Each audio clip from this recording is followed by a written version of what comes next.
guys, welcome back to my channel. If you're new here, hi, my name is Larki. I make lifestyle and true crime videos.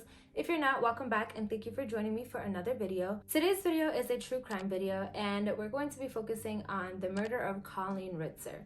This case actually caught my attention as soon as I came across it on Reddit. And the reason for that is because this case happened in Massachusetts, and for those of you who don't know, I actually grew up in Massachusetts in the North Shore area, which is very close to where this case happened, and I never knew about it. Now granted, I have been living in New Jersey for the past few years, and I was living here when this happened, but it was just insane to me that it happened so close to like where I call home, and I hadn't heard of it up until I saw it on Reddit recently. Another thing that was very shocking to me was the brutal nature of this case. And without further ado, let's go ahead and get right into it. Colleen was born on May 13th, 1989 in Lawrence, Massachusetts, to Tom and Peggy Ritzer.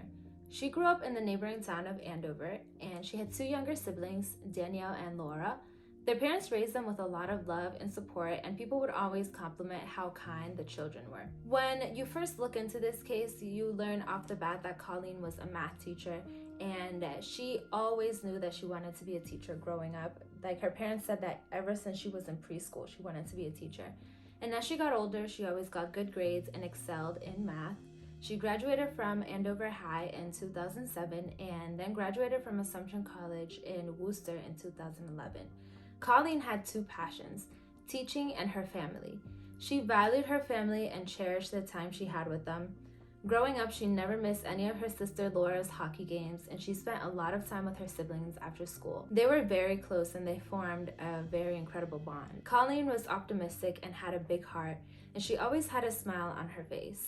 In 2013, Colleen was 24 years old and she was entering her second year as a teacher at Danvers High School. Colleen was very inspiring as a teacher, and the students at Danvers High said that she was one of the few teachers that you could really tell that she cared about her students and their progress. Every single day, her students would look forward to her class the most, and she would always have a picture or a quote up on the screen for students to see as like the quote or picture of the day. And on her Twitter page, she would tweet out the homework and even little corny math jokes, but it never came off as like corny. Like, it came off as very sweet because she just had that type of personality. One of the quotes that Colleen, I believe she had tweeted, "Not every day is a good day, but there is good in every day." And that just goes to show the type of person that she was. She was truly a good person. And like in a lot of cases, people who are genuinely good people, their life ends up being cut short far too soon. And this is the case for Colleen. October 22nd, 2013 was a regular Tuesday at Danvers High.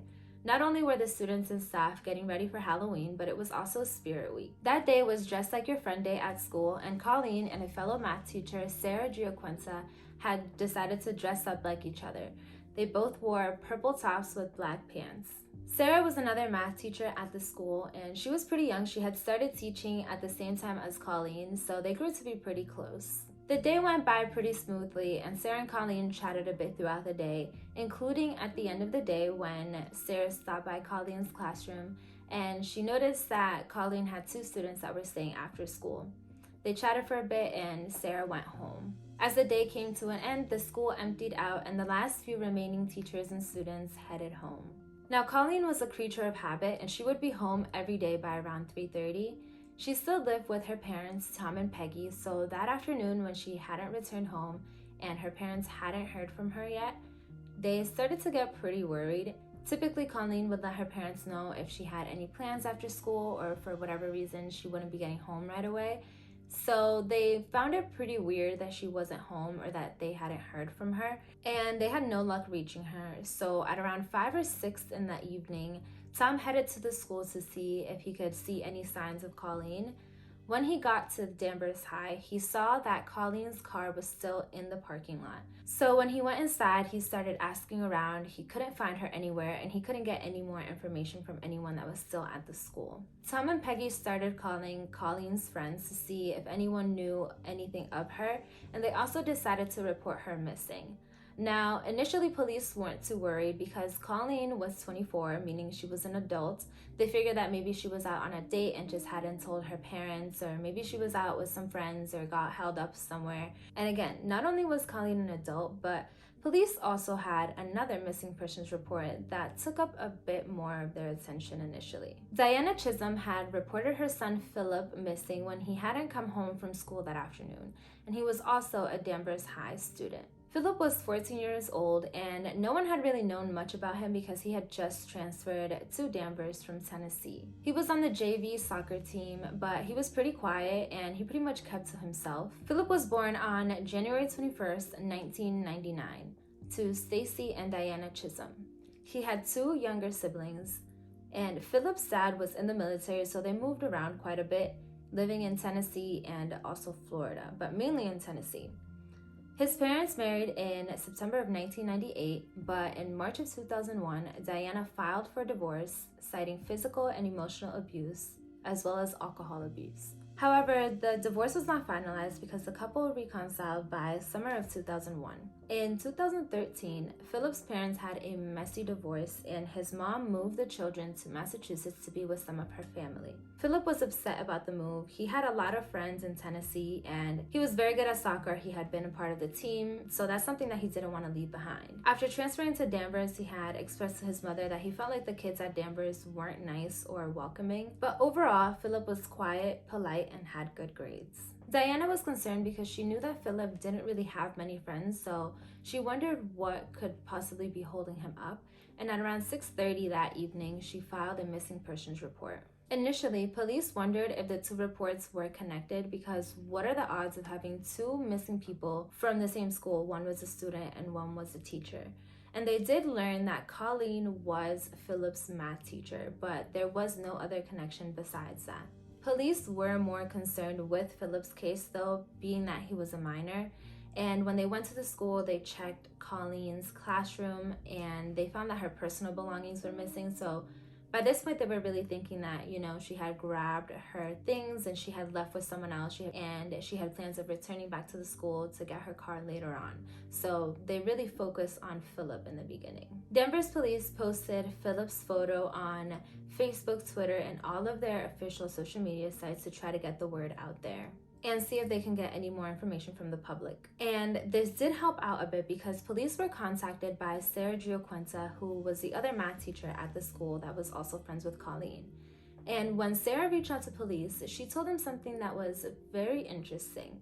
When Sarah went to talk to Colleen at the end of the school day, and Colleen had two students that were staying after school, one of the students was there to get some extra work done for extra credit, and the other student that was there was actually Philip Chisholm. So now police knew that Colleen and Philip were together right before they both went missing. And of course, this caused rumors to spread. A lot of people started thinking Colleen was young and she was a new math teacher, so was there some sort of fling going on with one of her students?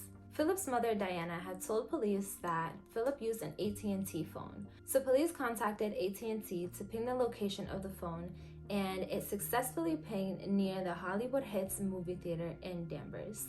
Police headed to the theater and they found out that a person resembling Philip purchased a ticket for a 4:30 movie. Now, I've seen different sources on what movie it was, and to be honest, I don't really feel like it's that important, so let's just stick with the fact that he purchased a ticket for a 4:30 movie. So anywho, the search for both Colleen and Philip continued back at the school. And there was great news for police because Danvers High had a pretty new security camera system that had been installed. And there were about 140 cameras that canvassed the entire school. Now, the bad news was that each camera wasn't named in the system, meaning that they couldn't necessarily choose each angle and go to, let's say, camera 5 points to the cafeteria. So they go search at camera 5 to look through the footage of the cafeteria. None of the angles were designated to a specific camera in the system, so they had to canvass through all of the footage to be able to find out which camera lined up with what in the system, and then they were able to go through everything. Not only were they faced with that obstacle right off the bat, but the computer that the cameras were hooked up to was pretty old, and whenever you're using a computer and putting a bunch of information in it all at once, and the computer isn't up to date with the latest speeds, you know how computers are, they'll start to be really slow and it'll be really hard to work on them. So that's what they were dealing with when it came to the footage. So while they had someone sorting through all of the camera footage, they also conducted a thorough search of the inside of school as well as the school grounds. They started around the perimeter of the school and then headed outward towards the wooded area that surrounded the school. Now, while this is going on, shortly after midnight, a man was spotted walking on Route 1 in the neighboring town of Topsfield. And this stretch of road isn't safe for pedestrian traffic, like there really isn't a shoulder. And as a North Shore connoisseur, I believe the speed limit of this area is about 50 miles per hour, and at night it's quite dark, like there isn't that much lighting around there. So 2 Topsfield police officers were called to check out what was going on, and police typically try to discourage any pedestrian traffic, so they thought that they'd just offer the person a ride. When they got there and they stopped the young man, he wasn't doing much talking. Like, when they asked him where he was going, he said nowhere. When they asked him where he came from, he said Tennessee. When they asked him if he had any ID, he said no. And where they asked him where he lived, he didn't give an address. Per standard procedure, police did a pat frisk on the young man just to make sure they weren't dealing with a dangerous individual who was armed. And in one of his pockets, they found just like a rock. And in the other, they found credit cards, 2 Massachusetts driver's licenses, and an insurance card. And all of these items were in the name of Colleen Ritzer.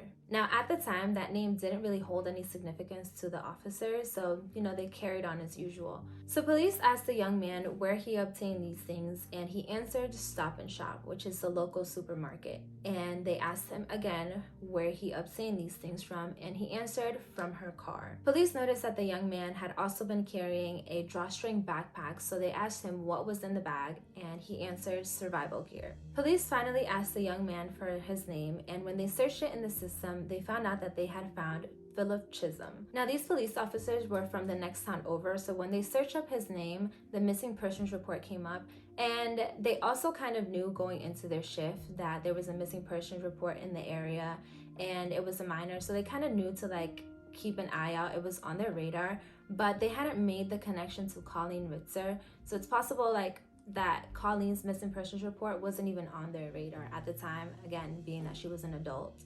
The officers took Philip to the Topsfield police station where they figured they'd hold him until someone came for him. And there they started asking him standard questions, checking his bag and stuff like that. And when they got to his bag, the drawstring bag, they asked if there was anything dangerous inside, and Philip answered yes.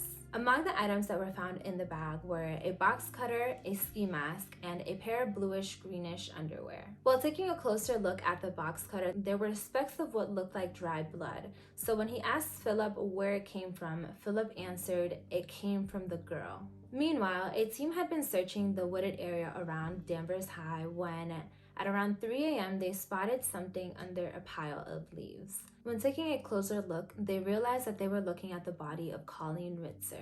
A paramedic checked her pulse and pronounced her dead at the scene. Now, before we get into it, I just want to put a trigger warning here because the rest of this can be pretty tough to hear. Colleen was found with her shirt up and her bra down, exposing her breasts.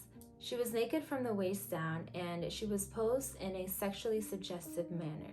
Her body had visible sharp force injuries, she was bloody, and her body had scrapes and dirt all over from being dragged. Next to the body, police found a handwritten note that said, "I hate you all." And about 20 yards away from Colleen's body, police also found a green recycling bin that had looked like it had been thrown down an embankment. After combing through all of the camera footage, police were finally able to piece together the events of that Tuesday, October 22nd. So I'm gonna go ahead and put it on the screen and I'll do a voiceover explanation. At 2:54, we see Colleen leave her classroom and head to the second floor ladies' restroom. Philip follows closely behind, but at first he hesitates, goes back into the classroom, and comes back out with his hoodie over his head. You can see that he has some white gloves in his hands, and he follows Colleen into the restroom. 11 minutes later, at 3:06 p.m., you see a female student walk into the same bathroom and quickly walk out. She later tells police that she caught a glimpse of a naked butt and she assumed that she walked in on someone changing. 3:07, Philip exits the bathroom and can be seen walking down the hallway. If you look closely, you can actually see the blood on his hands. He goes down the stairs to exit the building by the student parking lot, where a student's mother later reports seeing him changing by some bushes. And in the midst of this, Philip actually encounters a number of people, so I wanted to include all of that footage as well. At 3:10, Philip enters Colleen's classroom and then walks out carrying Colleen's black tote and lunch bag as well as his black backpack. He can then be seen with a black ski mask before being interrupted by another student, and this was actually his teammate that he had plans to meet up with before soccer practice. Philip told him that he was just looking for something that he had lost and to wait for him by the soccer field. At 3:14, Philip can be seen pulling a green recycling bin towards the second floor girls' bathroom, and then he exits the bathroom wearing the ski mask. Now, he encounters a few people while he's pulling the recycling bin outside, but no one really raised an eyebrow because it wasn't unusual for male students or athletes to help the teachers bring the recycling bins outside. Philip then spends the next 25 minutes in the woods before he can be seen running back into the school barefooted with blood on his jeans. At 4:01, Philip stops at his locker before heading into a different bathroom to change. He stops by the second floor girls' bathroom one more time before spending an additional 8 minutes in the woods. By this point, I was wondering how no one thought that it was weird that he was barefooted, but here are all these other kids barefooted, so I'm guessing that was just like a thing there. After leaving Colleen's lifeless body in the woods, Philip Chisholm chats it up with his buddies and then he takes a casual stroll through the school. If you've been keeping an eye on the timestamps, he aimlessly walks around for a good amount of time. The autopsy later showed that Colleen had been strangled, stabbed 16 times, and sexually assaulted. Sperm cells recovered from a vaginal swab were consistent with Philip Chisholm's DNA. After being in the bathroom and disposing of Colleen's body in the woods, Philip spent an additional 25 minutes in the woods. Police were able to piece together what occurred in the woods based on the evidence that was found at the scene. Philip removed Colleen from the bin. He removed her pants and underwear, leaving her naked from the waist down. He pushed up her shirt and pushed down her bra and then posed her in a sexually suggestive manner. There was also evidence that showed that Colleen had been sexually assaulted with a tree branch as well.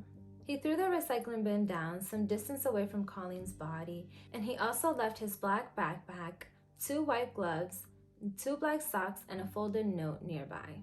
While combing through all of the evidence, police actually found that in the initial search of the school, there was an officer that did spot some blood in the second floor girls' bathroom.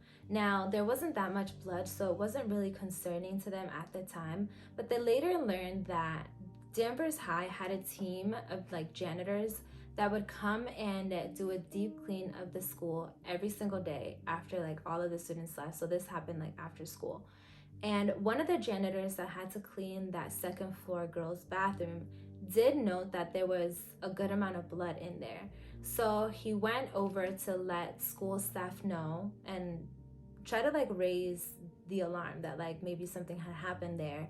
But this person only spoke Spanish and the school staff only spoke English. So there was a language barrier there and they weren't really able to understand each other. And he was just told to clean it up. The sense of urgency and alarm didn't really translate well. He wasn't really able to convey that message to them. And they weren't really sure what he was trying to tell them anyway. So he was just told to clean it all up. And so he did. And that's why there wasn't that much blood when the officer inspected that bathroom. In court, the defense claimed that Chisholm lacked criminal responsibility due to a serious mental illness. And psychiatrist Richard Dudley testified that Chisholm had disorganized and delusional thinking, and he exhibited symptoms that fall into a number of psychotic disorders, but not enough to diagnose a specific disorder. They also argued that Colleen had said something to Chisholm that triggered a psychotic episode. And what was it that triggered him so badly? Well, it was the word Tennessee.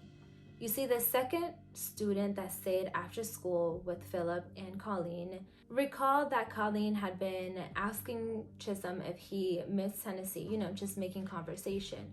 And when Colleen mentioned Tennessee, she noticed that Chisholm grew visibly upset, so she quickly changed the subject. The student recalled that she noticed that Chisholm then started mumbling something to himself. The prosecutors, however, argued that this was a planned attack and Chisholm went to school that day prepared. He went to school with a box cutter, a ski mask, gloves, and multiple changes of clothing. Although Chisholm was only 14 at the time of the murder, he was tried as an adult. And in Massachusetts, the penalty for first-degree murder is life without the possibility of parole. However, in the recent years leading up to the trial, Massachusetts had just ruled that it was unconstitutional for a minor to serve life in prison without the possibility of parole. Any minor who was sentenced to life in prison did have a chance for parole. Philip Chisholm was convicted of the rape, armed robbery, and first-degree murder of Colleen Ritzer. And in 2015, Philip Chisholm was sentenced 25 years for the murder and 40 years and 1 day for raping and robbing Colleen Ritzer. Those sentences are to be served concurrently, and Philip Chisholm wouldn't be up for parole for 40 years at the age of 54. Not only was this such a brutal murder and such a senseless thing for something to happen to such a great person, but when you think of the person committing the murder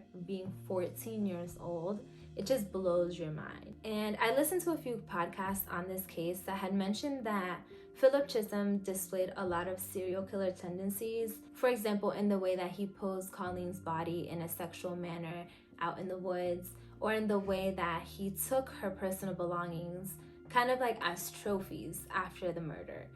And it's really crazy to think that a 14-year-old is capable of this, and it really makes you wonder what led him there. What really took him to get to that point?